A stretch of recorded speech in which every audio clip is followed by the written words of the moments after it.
Welcome to Common Hood. This your OG host Simon P. And I'm with my favorite friend of the day, Mr. Khalid Blunt, one of Gainesville's finest health nurses for 21 years. But I know him mostly for being so active in the community, so active for voicing his opinion. And today, Khalid said he was thumbing through the week and came up on affordable housing. And we're going to touch a little bit on it. How you doing today, Khalid? Aging gracefully. Thank you. Aging gracefully. I wonder, do you say that when you get a certain age, or can you say that? Is that appropriate It's for your more 8-year-old to say it? it's more poignant when you got some gray. It's more important when you got some great. Yeah. I had somebody told me they was doing black tastic. Doing what? Black tastic. I was like, well, Oh, all that's a right. new I one. I like said, that. okay, that's a new. He I said he like was that one doing too. black tastic, doing fabulous. Yesterday, man, I had a chance to go to a city meeting with you, and it was kind of like my first. And I'm like, I don't understand the flow. Hmm. I don't understand the when you can speak, when you can't speak. And I Hmm. felt kind of bad when I left out because it's like it's what you've been saying all along. We don't show up. Right. Right. And the doors have been open for a while, so it's not that it's hard to get in there and Be be heard. a voice in policy. And like they say, if you're not at the table, you're on the menu. So we need to be present. A lot of times bad policies come out and they may not be literally deliberately malicious to black folks, but we're not there. They don't know what they don't know.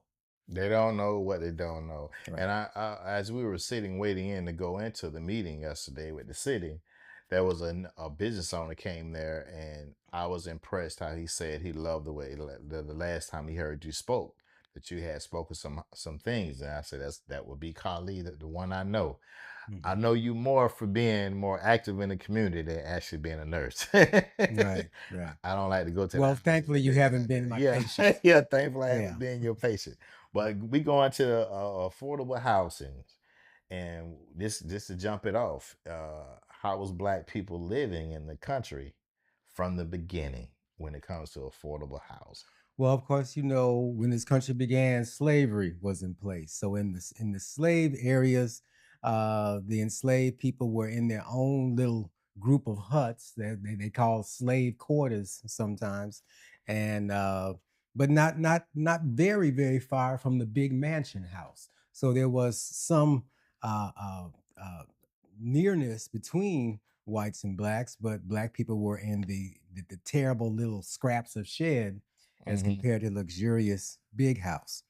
And after emancipation, there began to be segregation, particularly in the South, but in some other parts of the new country as well.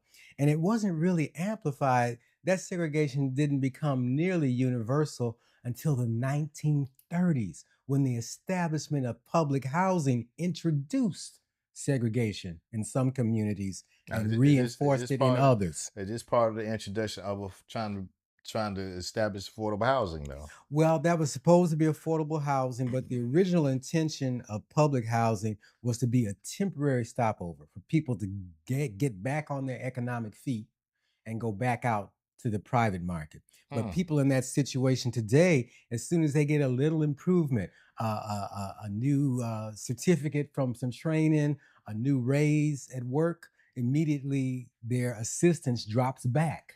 So they end up in the same spot. They never get a chance to accumulate, first, last, and deposit, get ready to go to the public market. So in this community, we have a huge lack of affordable housing. And I studied urban development and getting my urban planning degree. And throughout this country's history, if you think of urban areas like a checkerboard or a chessboard, uh, poor and minority people, the disenfranchised communities, were the ones who were like the pawns on the board, getting moved around according to the whims of other groups' preferences for where they want to locate and what housing they like. So, and this happened in a lot of cities all over the country. I just think it happened in every city where there's disenfranchised and poor people. The Mhm. results are the same no matter what city you're in. the Mhm. results are pretty much the same. You're Mhm. gonna face that I don't want to use the word discrimination, but you're just gonna face that being placed in a box, and you got to fight your way out of the box. Mhm. As bare minimum.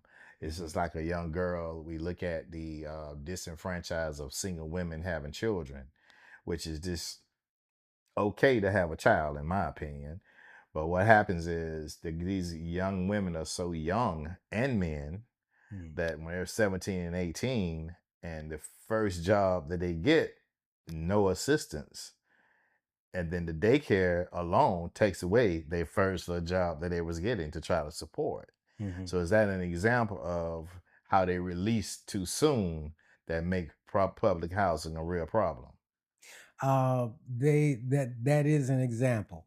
And now HUD, the Housing and Urban Development, that's the people Hmm. who that's the federal department that distributes money to public housing all over the country. Two of their high officials were here in town earlier this week and had day-long workshops about housing affordability. And HUD is now considering time limits on being in supported housing or public housing, like food stamps and other welfare programs started doing a few years ago, that you can only be on it 2 years or 3 years, But and talking about work requirements more. yeah, out of curiosity, I accuse myself of being guilty of not being aware on when the city agenda held their appointments Mm. of how that go. How was the turnout with that?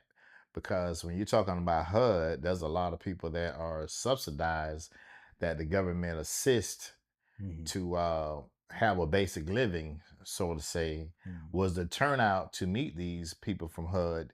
That's my first time hearing it. I'm in Gainesville, Florida, here with you. Mhm.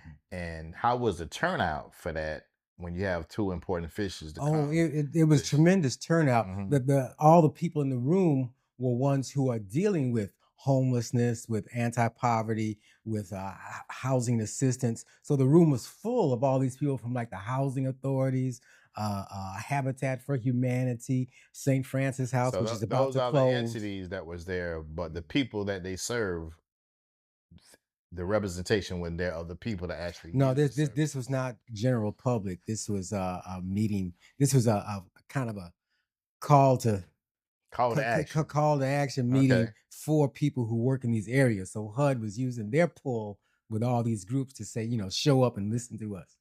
Okay. Well, once you shared with us that you were from Detroit, Mhm. and most of us look at Detroit as the Motown, Mhm. And sometimes, automobiles. and automobiles, Mhm. but And all also that's passed now. all that is past. So now it's more of a ghost town. But when you were Well, there, you had a chance to see the yeah, I transition was to in affordable Detroit during housing. its boom time. Detroit went from 2.2 million to 700,000 in Wow. its slump after the automobile industry started going overseas. But as a child growing up in Detroit, I had a mother who was working for the urban renewal program, which she came to call Negro removal around the time she quit, and a father who was a real estate broker working on these blocks that were flipping over from Jewish or white to black. So I had this at my dinner table, this tension between where black people could live and what quality of housing they could get. I saw the tension between that, and why my mother called it the Negro removal program, because they were clearing out vast areas of housing, promising to build new housing, and that sometimes that stuff would sit empty for 2, 3, 4 decades Pretty before they much. got around to letting the private sector build some expensive stuff. Right. So pretty much the government removing people out Yeah, and then letting it sit and vacate, yeah. and then big bank, which is private, come Mhm. in and take it over. Yeah, once those areas got hot again. When I was young in Detroit in the '60s, a lot of whites were moving out to the suburbs. They were avoiding school desegregation and things like that. And the original Detroit housing was what black folks had inside the city. When downtown got hot again and the people in the suburbs wanted to come back in, they started giving up those homes in the suburbs, and Black folks are moving out there and going, wow, we're in the suburbs now. But now the houses are getting to be 30, 40, 50 years old and in need of major renovation and Repairs and repair. all, yes. So they always end up getting housing when it's on its down leg and when somebody else decides they're bored with that area now. So, like I say, Black communities were like pawns on the chessboard of urban geography, um, and we want I to mean, have a better that's role. how rich people move, though, Kali. Hmm? Say They again. always get they always that's how rich people get rich, though. They Yeah, catch you yeah. in a They distressed have moment. choice. They They move where yeah, they choose and move anyone else out of the way. right. So But the market helps them. the market helps, and you know how the market is controlled. It's controlled by those with extreme wealth. Hmm. Yeah. Those that So has the wealth. That's who right, control that market. At the right. end of the day, that's who controls it. So though it's wrong, you mentioned some programs which we'll get into, and I want to kind of put that on a red pen to remember that as we go through these programs, do they help with these issues of seeing neighborhoods go down in value and then get replaced when somebody decides to make it a popular area, and Hmm. these people are disenfranchised, have to go some elsewhere, Hmm. wherever that may be, and based off affordability is controlled. So one of the things we want to get into is a solution. So what is the fix for housing, for affordable housing? And Hmm. just give us a brief overview of explaining how we go from racially segregated to economically segregated, Right. which we are into today, and we're 2026 here. Yeah, now that redlining and racial steering, like I saw in Detroit growing up, is now technically illegal, we have economically segregated housing. Hmm. Economically segregated housing is like 85 or 90% the same in terms of who's living where. So this economic segregation keeps this town we're in, Gainesville, but a lot of towns like it. This is something that's a national issue. Many places you go, you see what everybody calls a tale of two cities: one Right. poor, one rich, Yeah, it's one largely black, similar like that in low Gainesville, income. Florida. Yep. It's very Yeah, similar like that. yeah. And it won't change. It and doesn't but look there like are tools, places like Urban Land Institute and other researchers have looked at tools, and tools have been tried in some areas. One that's starting to come on board in this town and some others is called inclusionary zoning. That means the local government requires builders and developers to make a certain percentage of their units affordable. That is, they have to be economically attainable for people at a certain income level. And the research says if you really want to transform your community, if you want to have mixed income housing over most of your jurisdiction, you got to set aside at least 20% of the units, and you have to reach down to 50 or 60% of area median income. That's where the need starts becoming gigantic.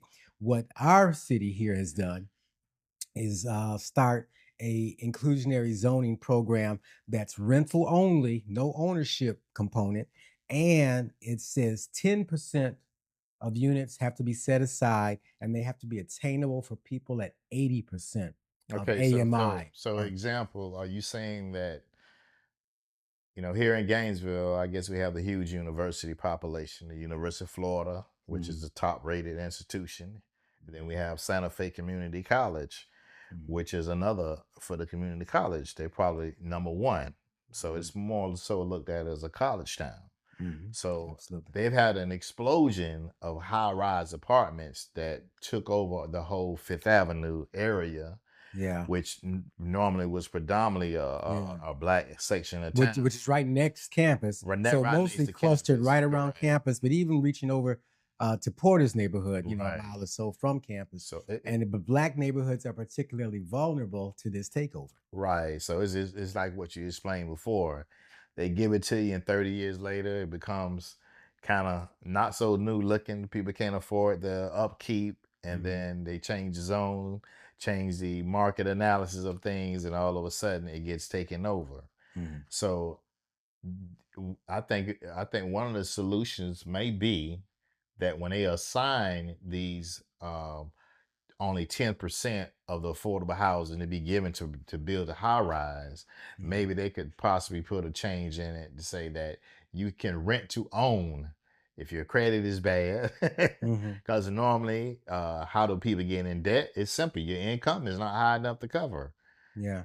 Yeah. It's just And simple. people take payday loans, various kind of loans, get in Right, a right, hole with right. those debts. You can be working being independent, but a flat tire can set you back. Mhm. A trip to the automobile person can set you back. Mhm. A child having a couple of in school field trips can alter a budget on certain levels. Mhm. So, Mhm. but I do understand that that's something that hopefully can get addressed. That if they're going to side affordable housing within those units, they should give them the right to possibly have ownership in them. That Mhm. way, if they say, "Hey, I don't mind renting. Now that I'm better, I Mhm. bought this here. I can rent out to the University of Florida students since it's already there." Because Mhm. when I saw the dynamic shift of change with all those apartments down there, you're not seeing people that are disenfranchised coming out. Mhm. Right. I don't know where that 10 or 20% at you talking about. Well, the unexpected benefit might be that those student-oriented apartment complexes that were built, you know, 20, 30 years ago that are further away from campus, they're going to have a vacancy problem and they may have to lower their rents. So that could become affordable housing. But you can tell what the market is accommodating. When somebody builds units that are 4 bedroom, 4 bath, that's not for a family. That's student orientation because they're leasing by the bedroom, bed and bath couplet within an apartment. There might be 4 strangers in there, but they're collecting tremendous rent for the whole apartment. And families can't afford rent that includes 4 bathrooms. It may be wonderful to have a separate bathroom for each bedroom, but that's not in family budgets. That's not family oriented design. So the problem is price point and design, and that the student building is taking over in this town. Definitely so. When it reached back to Portis, I was like, wow, Mhm. they need Portis as well. Yeah, and for people elsewhere, this is a historically Black neighborhood, maybe a mile and a half, 2 miles from the campus, and yet it's getting gentrified too. That's the word, that's the key word. Gentrification is Mhm. when a neighborhood is taken over by economically more powerful groups and Yeah, pushes aside the my historic residents. my auntie, God bless her soul, where her house is positioned, it's like they just built all around it. Yeah, Took the yeah. shade, the view. That's how it is in Fifth Avenue, the Yes, neighborhood how it we're is in talking about Fifth. here in Gainesville. Yes, it's They in built Fifth these Avenue. giant student towers on property that was once Right, Seminary Lane Apartments and a supported housing program that was neglected right, into the ground. right, Now these towers are putting shade on a group of of Neighborhood Housing Development Corporation, a right, affordable housing builder, right. had a little circle of houses right next to that. Now they're in the shade They're in the of these shade. apartment They're towers. in the shade. Absolutely, absolutely. So when we were talking about ways to fix it, you already talked about the how we went from racially segregated to the economic segregation. You mentioned the inclusionary zoning, which is sound like a little malarkey. That Well, you it's got 100 doors and you only have to have 5 or 10% allotted for that. But I don't think they're advertising that. There's no way you can build a high rise and going to attract somebody that's disenfranchised that would even know well, that the opportunity to live in that apartment even exists. it's really the developers and builders who have to be indoctrinated into this approach. No, And they're not indoctrinated into it. well Their the concern is I got my building up, I made the announcement, Mhm. and guess what? Those disenfranchised people are not coming. So I guess bridging the gaps with you have the state of Florida here have their welfare programs that they trying to alter, and you have correct workforce. I think finding those individual families that are like that, they should be forced to be plugged in. Mhm. So when a family remove themselves from being highly subsidized to working and giving Mhm. them a nice a nice place. You do have agencies that are registering those people. We have 2 housing Okay. authorities here, and they both have waiting lists exceeding 1,000. So that's already Thousands? full. I think it was 1,300 at yeah. Alachua County Housing Authority, and I think it's 1,500 at Gainesville Housing Authority. And these waiting lists, it can take sometimes 2 or 3 years to move through these You waiting have lists. me curious now. So you have the fully subsidized homes like the Seminary Lanes or the Carver Gardens or the Gardenia Apartments or Woodland Park. right, Woodland Parks. Yeah. So you have some of those neighborhoods here in Gainesville that you know they're disenfranchised to be there. My thing is, do those people know? Can they move into some of the high-rise apartments that's getting built that say, no, no, no, I don't want that. Give me the opportunity to live here. Well, because when you mentioned inclusionary yesterday, you talked about how having mixed use. And that's what I want to take you to when you were saying the power of having mixed use. That's an example of that, right? Yeah. Well, when one of the student apartment builders just recently did include some affordable units, and they went straight to the housing authority and hit their waiting list to bring people in. So they're bringing people off that slow moving waiting list when this happens, but it's not happening enough because 10% that's just the tip of the iceberg of the need. When you go 10% set aside for 80% of people at 80% area median income, that's just the fluff on top. There's a huge need at lower income. They keep the number low because I guess the private investors scared of it. It's turning into what you call it's very political. Totally underserved, where they seem to not take care of their communities the way they have built it. Well, it's very political, and you're describing what feeds into something called NIMBY. Not in my backyard, which is when people living in an area raise up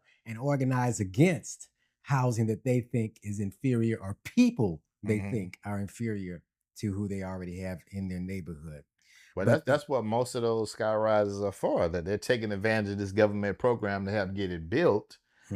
But at the end of the day, when it's built, not in my backyard. Right.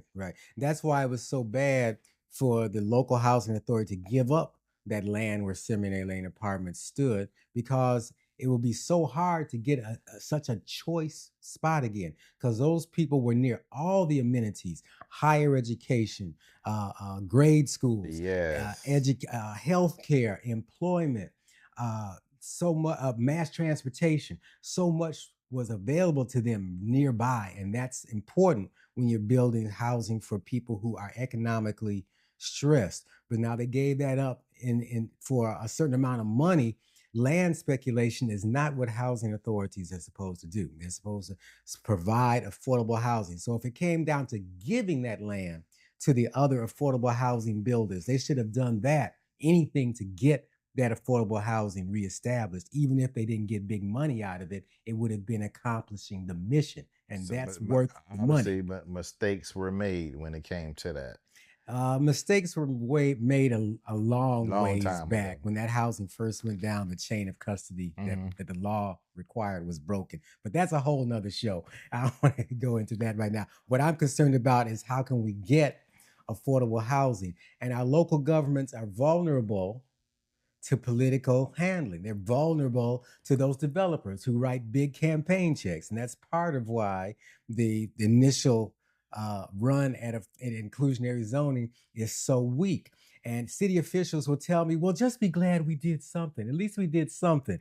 That's what they used to say after Obamacare was passed without a public option. I guess it's going back from my learning experience when the city was going through their different laws yesterday. The grassroots are not turning out, and that is what we have to do, is become more aware. Absolutely. In order to let the politicians know that it ain't just the one with the big bank talking. Yeah. It's a lot of us talking. And plus city and county government have a long list of advisory boards that they appoint citizens to, and those people are involved in making policy. It's easy to get on. It's a 90-minute commitment per month, usually, if you're on one board, but you're at the table where policy begins. We sit home and wait. What's the name of that again? Well, they're called advisory boards and The committees, advisory board. but you can find them on the websites of Alachua County or City of Gainesville. In fact, you can put your name in the pool right there on the computer. You don't have to run around. There's no campaigning. There's no fees. So Just to put your fix name in. this, do you think we have to reach every neighborhood, Mm.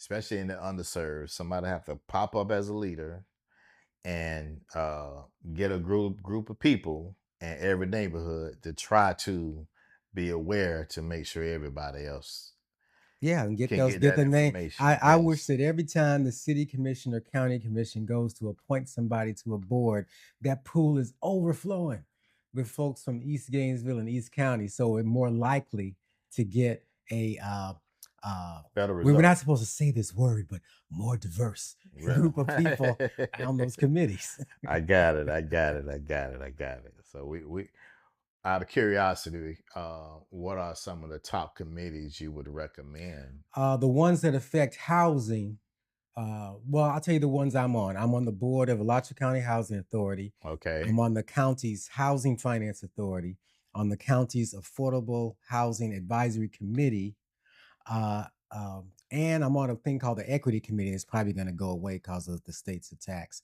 And all of these look at housing. The city, they also have development review board with the county, but it's all county staff. On the city side, development review is citizens. I'm on that one. And they also have that Affordable Housing Advisory Committee on the city side. They also have, there's a Gainesville Housing Authority. And all these groups have citizens on their boards, except Okay. for that county development review.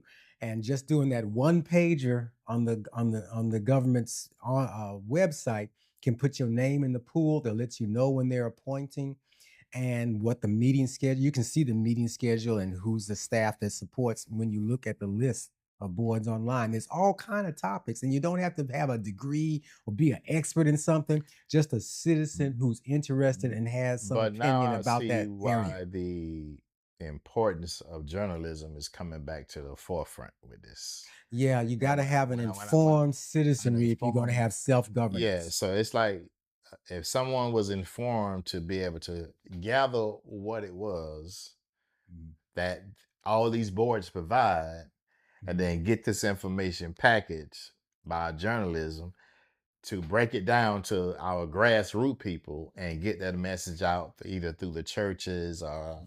this platform or however you may do it. I would love to get that message out. Our local Black community here has not had strong communication since the days of school desegregation, because the school was where everybody in the Black community Right. came together. Nobody in their income. Is there a recommendation for that? No, people have tried. You know, their Black newspapers have tried to rise up. They've had various levels of success, and they're not circulating widely enough to really make the difference that the Well, before we're was gonna used try to. to do something right here on Common Hood through you, Kylie. Okay. So everybody that been knowing Kylie, let's get behind his efforts when he spent all his time on this board, including myself, to help get these messages out in underserved areas so they won't be impacted and their voices can be heard and they can be more informed with the right information.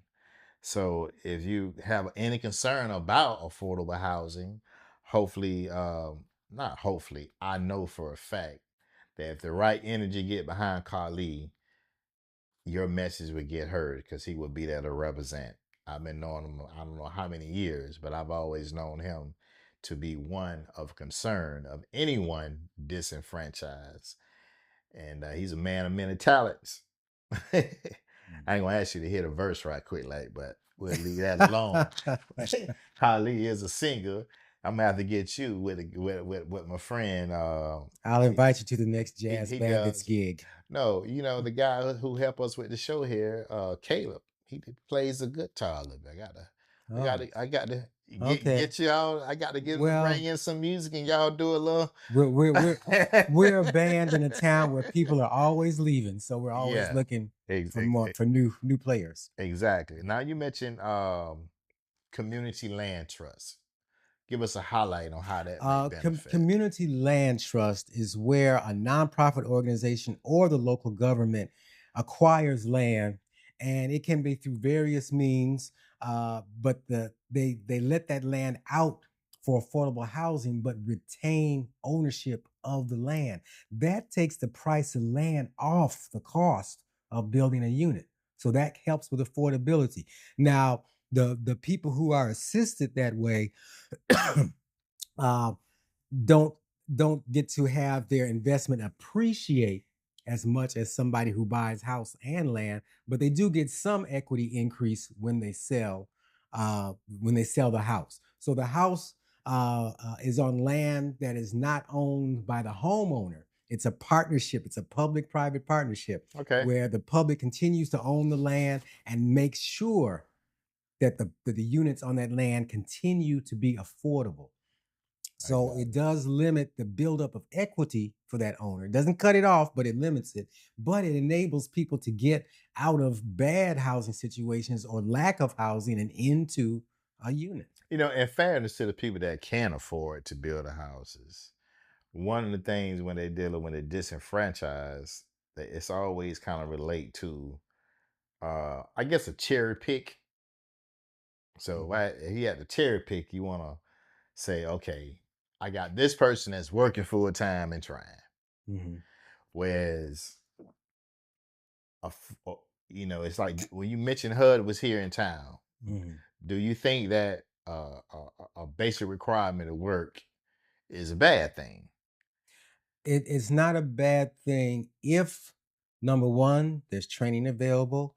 Number two, you're not violating that person's Freedom. household needs. Right. If they're taking care of a handicapped child at home, Right. or if they themselves have a significant disability, you have to account for that. And, I and mean, what it has to be what is humanly yeah, possible. and that goes for how daycare has skyrocketed. And one of the Yes. things that I Mhm. hate to hear is they call it the project chicks.